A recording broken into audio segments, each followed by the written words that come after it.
पति से सच्चाई छुपाओ। ठीक है ठीक है ठीक है, हाँ मैं आपको कॉल करता हूँ। क्या हुआ, आपने चेकअप कर लिया मेरी पत्नी का? आप एक काम करो, आप ना एक गिलास पानी ले आओ, मैं जब तक आपकी पत्नी का चेकअप कर लेती हूँ। ठीक है, मैं पानी लेके आता हूँ, आप जब तक मेरी पत्नी का चेकअप करिए। ठीक। तुम अपने पति को धोखा दे रही हो? प्रेगनेंसी के वक्त तुमने बॉल लगा रखी है। नहीं नहीं, मैं अपने पति को धोखा नहीं दे रही, मेरी मजबूरी है इसलिए मुझे ये सब करना पड़ रहा है। ऐसी क्या मजबूरी है जो तुमने बॉल लगा रखी है? तुम पता है 9 महीने प्रेग्नेंट हो तुम्हारे पति की नजर में। हाँ मुझे पता है ये वाली बात, लेकिन आपको ना मेरी मदद करनी होगी किसी भी तरीके से ना। हमें ये दिखाना होगा कि ये बच्चा मरा हुआ पैदा हुआ, और ये सब आपको करना होगा। मैं इसके लिए आपको पैसे भी दे दूंगी। पर मैं ऐसा क्यों करूं और बच्चा मरा हुआ पैदा क्यों हुआ है? मैं क्यों बताऊं तुम्हारे पति को?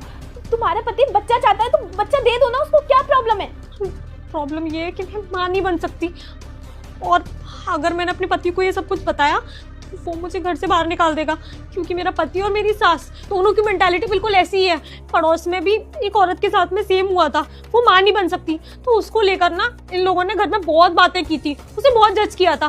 बोला था अगर हमारे साथ ऐसा हुआ होता तो हमने तो अपनी बहू को घर से ही बाहर निकाल दिया होता। इसलिए मुझे डर लग रहा है कि ये सब कुछ घर पे बताने में, इसलिए मैं ये नाटक करती आ रही हूँ जिससे कि वो लोग मुझे घर में रखें। मैम इन सब चीजों का तो इलाज भी है, आप एक बार हॉस्पिटल जाके चेकअप तो करवाते। वो सब ठीक है, वो सब मुझे समझ आता है, पर मेरे घर वालों को समझ में नहीं आता, और मेरे माँ बाप भी नहीं है, मैं अनाथ हूँ।